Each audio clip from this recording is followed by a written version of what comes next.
think a lot of us would be a lot happier in our day-to-day lives if we had a vehicle like this to just stomp on. Welcome everyone to the 2024 Mustang GT. You join me today in one with an automatic transmission, which certainly isn't the way I would have it spec'd.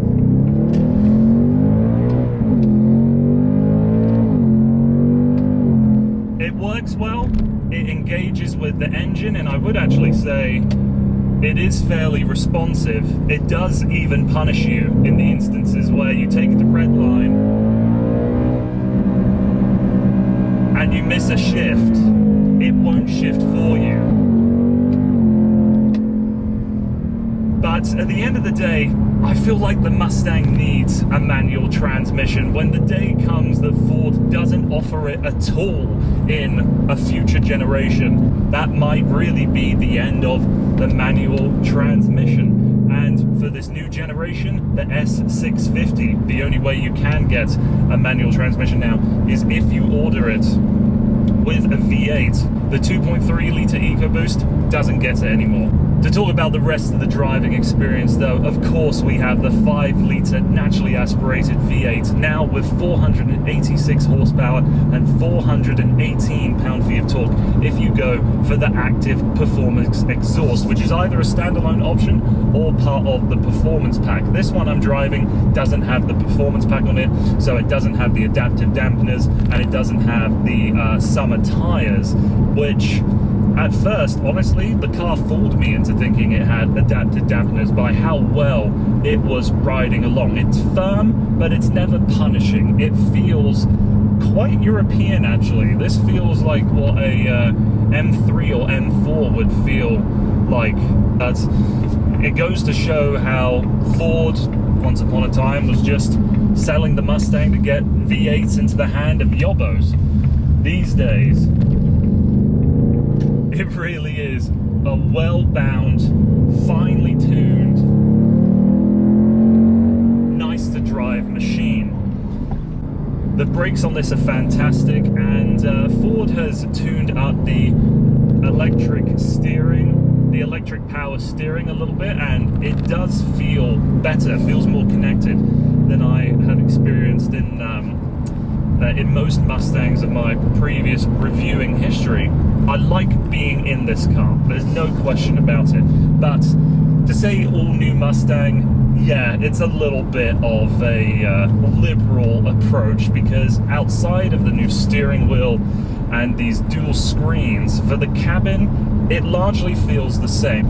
We've got the same seats as the previous model year, the same door cards. Yes, there's a couple of different materials and the vents are slightly different, but if you've got rid of the big differences, which is the screens, it would largely feel like the same car inside, and that's not all that bad. For me, a tall guy, 6'4", got more than enough headroom, lots of space here around my feet. I like how there's padding down the sides here, just so my calves and my shins don't get battered and bruised. But it is disappointing how this main center tunnel, even though it has a soft plastic finishing to it, it is still quite hard and hollow.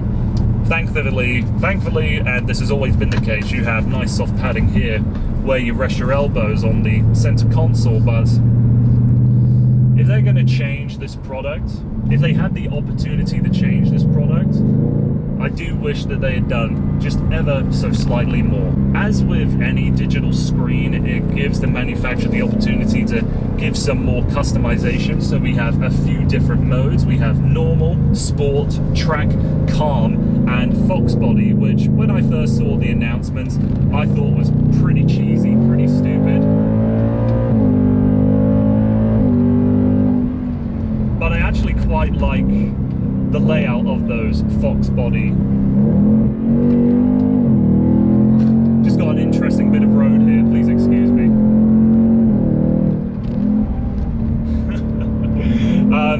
The Fox body, yeah, I thought they were a bit cheesy, but actually using them, they're not all that bad. I much prefer the track layout though, for the tachometer specifically, that hockey stick shape, where it kind of expands the 4,000 to the red line, because realistically when you're using this engine under 3,000 RPM, there's not a lot there to play with.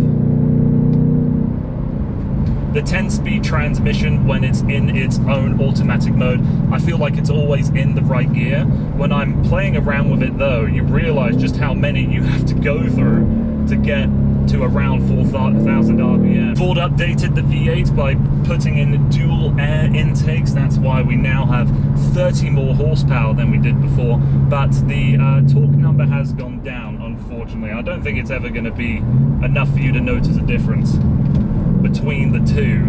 Even though I'm sounding a bit negative with the cabin layout, it is a better place to be than what it was before with the Mustang. It's definitely built better, it's quieter.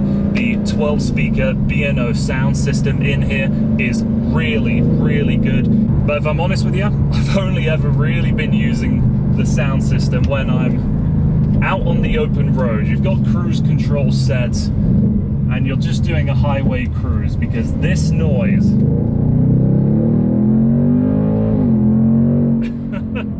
is all the sound I want to be coming out of this car. It is a joy to rev out.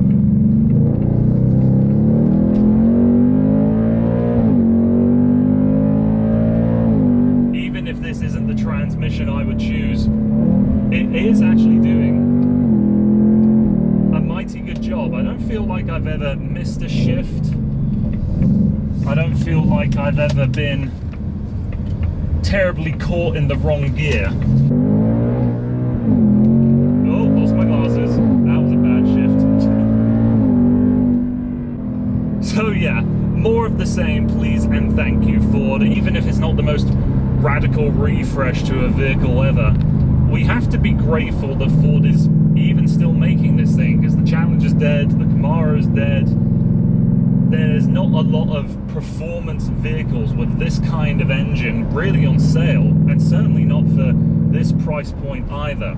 So even though I may sound a little bit negative and not all that impressed with this product, I've been very grateful to live with it with the 2 weeks that I have done.